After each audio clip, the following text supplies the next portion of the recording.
Hey everybody, Ashley here. I am here with Chris Berry, certified personal and executive coach, and he is one of our sponsors and one of our co-hosts for our next event, which is our 1 year anniversary on February 13th at the AC Hotel. So, welcome, Chris. How are you today?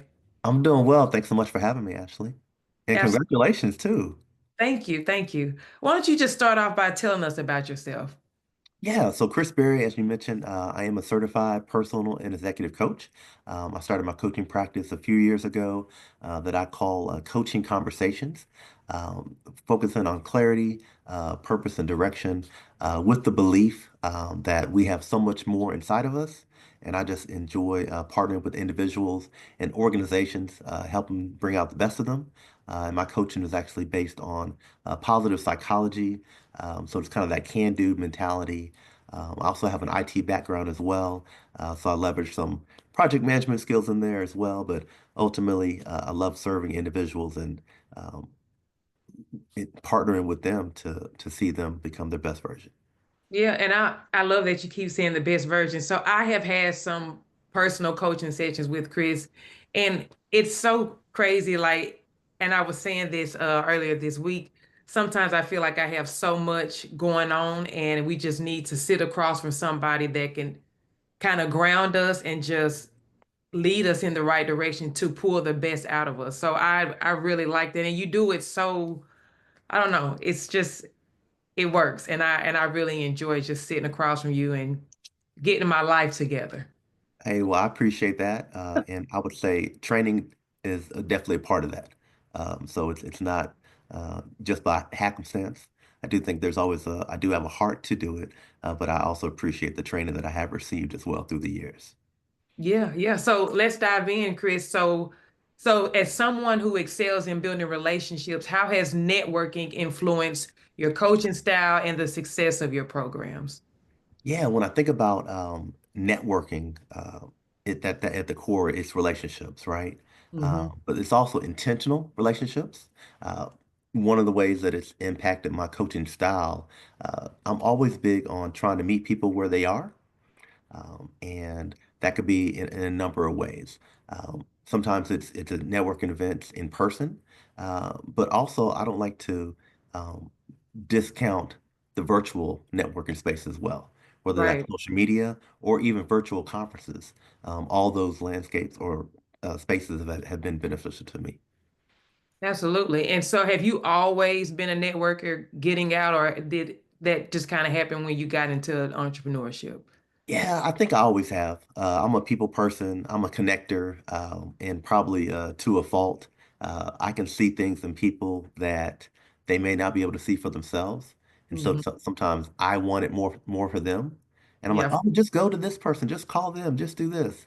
Uh, and so I've had to learn to say, you know what, it's so much more impactful and empowering for that person when they can come up with the idea and they could do it for themselves. So learning how to be a thought partner with people has what I've taken advantage of over the years to be more successful.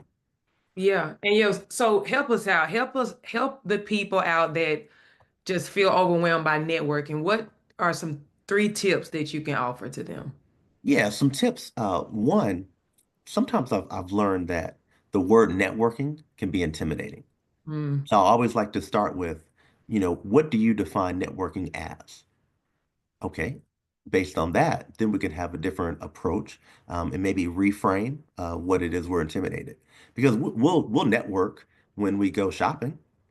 true. You're when you're checking out at the store. Hmm. Any type of interaction with someone is a type of network. When you travel, you are networking. When you ask for help, a service that you're providing. So really, I think it's about the power of the reframe.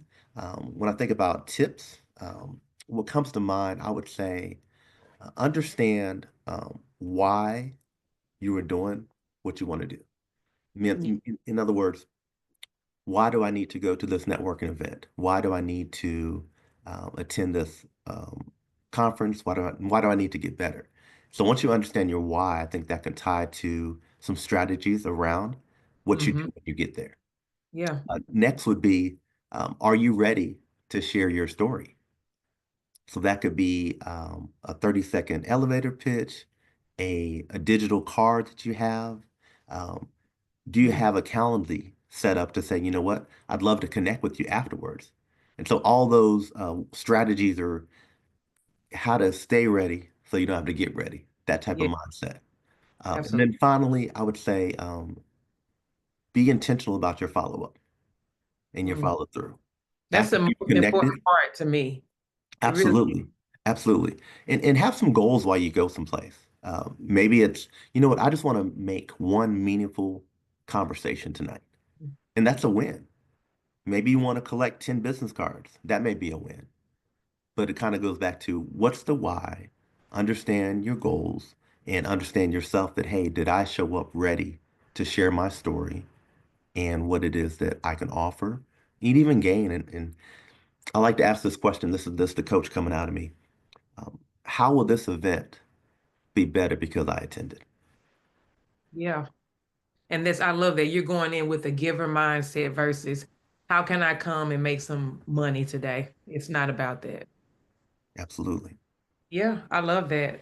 So I kind of skipped around a little bit, but do you have any other strategies that you wanted to share that can help some of our entrepreneurs when it comes to networking? But all of those were great. Yeah. Other strategies, be okay with doing something random. Go to Mm, a place that you may not typically go to, because that may be the one connection that you actually need. yeah, It's so interesting that sometimes we think we know where we need to go, but what are those places that we've maybe subtly thought about and said, oh, well, no, that those are my people. I may not have anything in common, but what if you did? You know, what would it look like just to say, you know what, one time this year, I'm going to go to an event that I typically wouldn't go to, just out of curiosity. yeah, just to get uncomfortable. And Yeah, that's a lot of times we don't want to do that. So yeah. I love it. That's a And great the more we get uncomfortable, we expand our comfort zones. exactly. And if you need help, maybe you ask somebody, hey, would you like to go with me? Hmm. Turn it into a game if you have to. Hey, Yeah, you know what? I like to people watch. You know, t yeah. There's a number of ways you can do it, and I think it's all about the power of the reframe of if there are intimidating factors there, uh, what would make it fun? yeah. And speaking of guys, we have fun at our networking events. So February the 13th, you got, and I kind of call them a networking party. And even now you've got me thinking networking, it does do something mentally to people and they may overthinking, but it's really a party, a connection party. So I have one more question for you, Chris. Looking ahead, what are some goals or some new initiatives you're excited about when it comes to your coaching career? Yeah, I'm excited about releasing kind of an announcement of some mini workshops that have kind of always been in my mind. I think this is the year of releasing it, um, Okay. and inviting those people that want to go a little deeper. They may need to focus on their own goals, and I would love to, share that with them. Well, actually, I plan to share that with them on February 13th at, as you say, the networking party. So that's one of the goals that I have for my own self. Also, finishing up an additional certification as well that I'm working on. So it's all about that continuous improvement, having that mindset, not to settle. And again, the same way as I see in others that there's always more inside of them, I also know there's also more inside of me. Yeah. Love it. Okay, guys, if you want to connect more with Chris, join us at the AC Hotel for our 1 year celebration. And we're excited to meet you. Have a good day. Thank you so much. Look forward to seeing you on February 13th, everybody.